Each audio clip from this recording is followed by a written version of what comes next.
France de 1955, journaliste sur France 3 Auvergne-Rhône-Alpes, et vous avez donc écrit un roman, Passe ton tour, Tonin, dans lequel l'on suit les aventures de ce coureur du Tour de France de 1955. Pourquoi vous avez choisi précisément cette année ?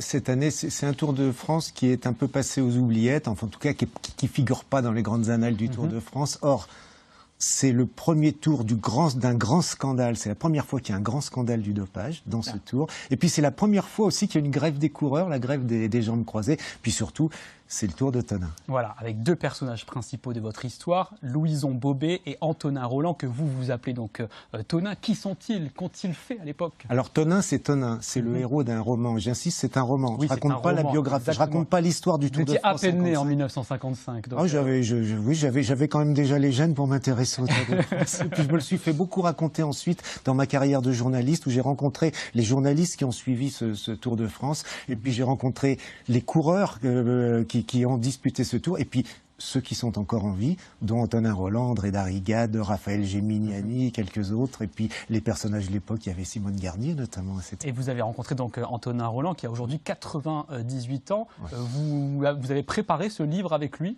Alors, c'est difficile de dire qu'on prépare un livre avec Antonin Roland parce que c'est un taiseux. Il ne dit rien. Et surtout, c'est un excès d'humilité. Il ne veut pas parler de lui. Et je crois que c'est un roman. J'espère que ça vous plaira parce que moi je suis un fan de vos écrits. Vous êtes un écrivain bienveillant. Vous êtes pour le rassemblement des peuples. Et Tonin, je l'appelle bien Tonin, c'est pas Antonin Roland. C'est un héros que j'ai imaginé comme moi. C'est moi-même qui projette mes propres sentiments sur un personnage. Je lui ai demandé est-ce que j'ai le droit de faire ça. Il m'a dit tu fais ce que tu veux, Jean-Paul. De toute façon, je dirais que tu as écrit des bêtises. Mais il a lu votre livre après. Je ne sais pas, parce que Tonin, c'est vraiment un taiseux que j'ai plongé dans les archives, bien sûr. Et puis alors, je l'appelais pour lui dire, Tonin, qu'est-ce que tu as fait ce jour-là? Qu'est-ce qui se passait? Oh, je ne sais pas, tu sais, j'ai oublié. Alors, une fois, j'ai raconté une grosse bêtise. J'ai dit à Tonin, tu sais, pourquoi ça s'est passé comme ça et pourquoi tu as fait ça? Ah, tu crois que j'ai fait ça? Non, je n'ai pas fait ça.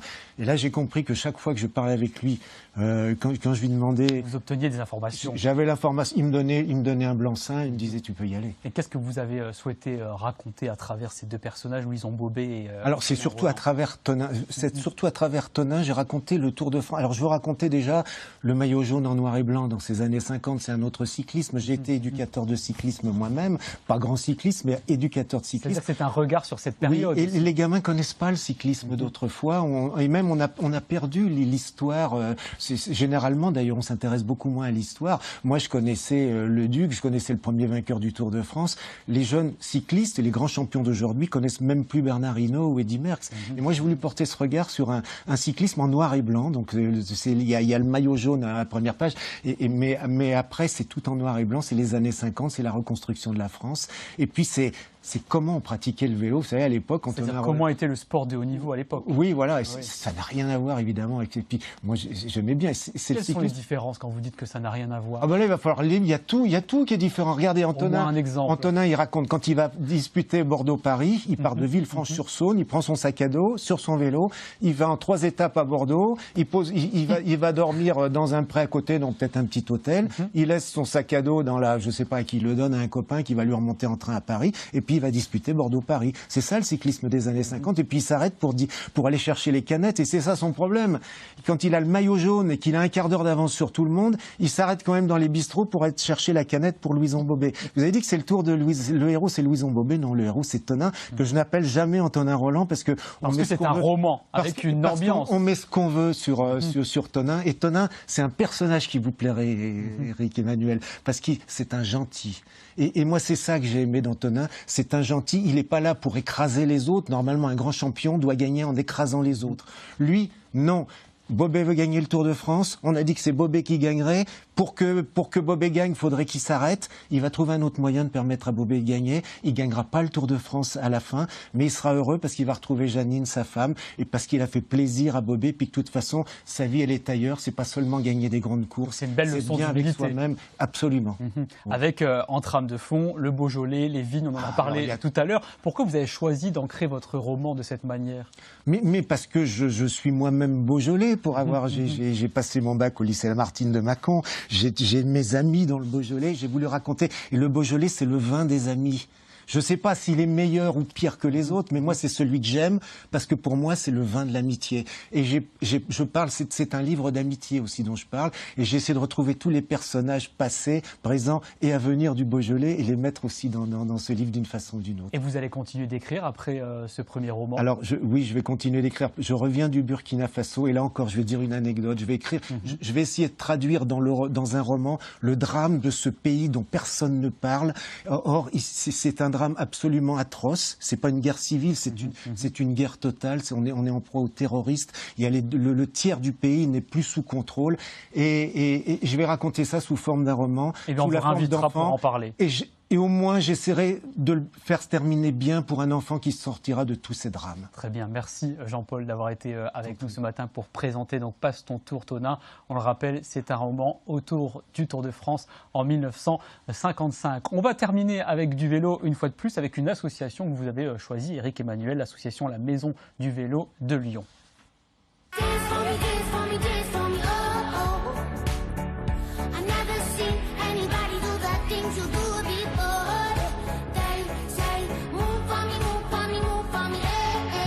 Bonjour Loïc, merci d'être avec nous. Vous êtes administrateur de cette association La Maison du Vélo à Lyon, une maison qui va fêter d'ailleurs ses 20 ans l'année prochaine. Éric Emmanuel, pourquoi vous avez souhaité mettre en lumière cette Maison du Vélo? Parce que quelqu'un de ma famille fait partie de cette association et m'a raconté finalement ce qui s'y passait, c'est-à-dire apprendre le vélo à certaines personnes, c'est leur apporter l'émancipation.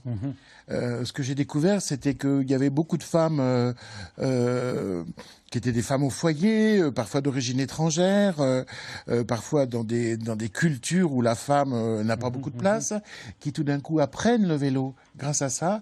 Et alors, c'est la liberté, ouais, c'est une grande partie c'est la possibilité de se déplacer, c'est parfois être avec ses enfants.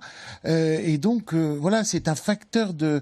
Enfin, c'est féministe, quoi, finalement, la cause que ça sert. Est-ce qu'il a bien résumé les choses, Loïc, Éric Emmanuel? Ah oui, tout à fait. On est à peu près 25 bénévoles et on est des passionnés de l'apprentissage du vélo. On a la chance de pouvoir le faire au parc de la Tête d'Or, notamment. Et donc, on passe des fois avec les élèves les plus confirmés, on sort du parc, on va autour du lycée du parc, dans les rues que vous connaissez, que vous avez connues. Et notre objectif, c'est de donner du plaisir à vélo, de rendre nos élèves capables de circuler en ville ou avec leurs enfants en famille au parc, mais aussi en ville, en sécurité et avec du plaisir. C'est-à-dire que ça nous paraît évident, effectivement, de monter sur un vélo, mais finalement, quand on doit être en zone urbaine, le comportement est totalement différent.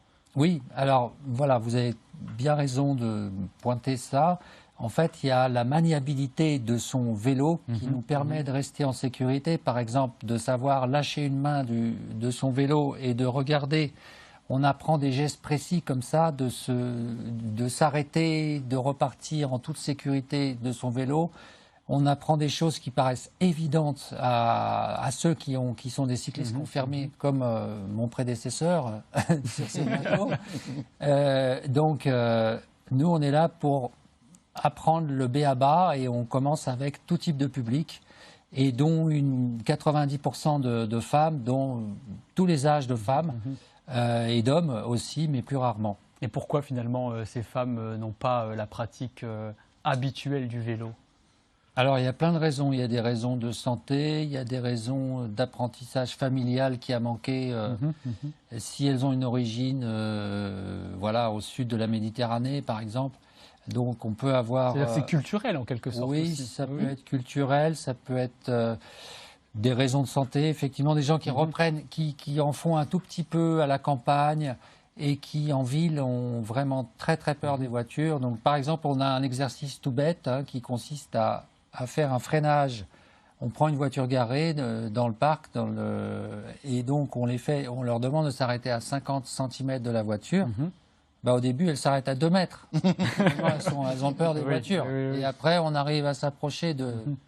Voilà. Et vous êtes avec elles parce que vous êtes moniteur bénévole pour le dispositif Vélo École. C'est une formation en quelque sorte. Alors, nous sommes plusieurs bénévoles à avoir suivi une formation, effectivement. On a des bénévoles oui, c'est ça, qu'on a suivi 3 jours de formation. Il y a des salariés aussi, on a des salariés qui ont plusieurs mois de formation. Oui, on apprend, ça a l'air simple de faire du vélo, mais en fait, donc c'est simple, mais il faut avoir les bonnes bases. Quand on est enfant, quand on apprend ça enfant, en fait, on apprend ça sur une longue durée et avec énormément d'heures. C'est pour ça qu'on dit après, le vélo, ça ne s'oublie pas, en fait. Parce voilà. Une fois qu'on l'a appris tout petit, en général, ça reste. On ne s'est pas rendu compte pendant qu'on apprenait, parce qu'on jouait. Bien sûr. Et nous, en quelques heures, on doit, donc le cycle, c'est 6 heures, 3 fois 2 heures pour les débutants. Et puis après, c'est des cours individuels d'1 heure pour aller en circulation. Et puis, on a aussi un programme pour les seniors qui s'appelle Vélo Optimiste, qu'on fait avec les mairies d'arrondissement de Lyon et qui permet de remettre des gens là vraiment en ville. Selle. Parce que, voilà, comme je le disais au début, il y a beaucoup de gens qui roulent à la campagne et uniquement à la campagne.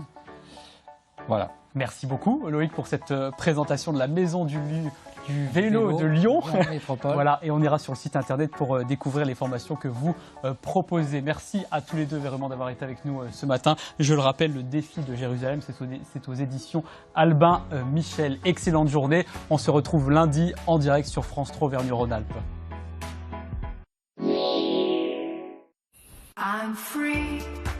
C'était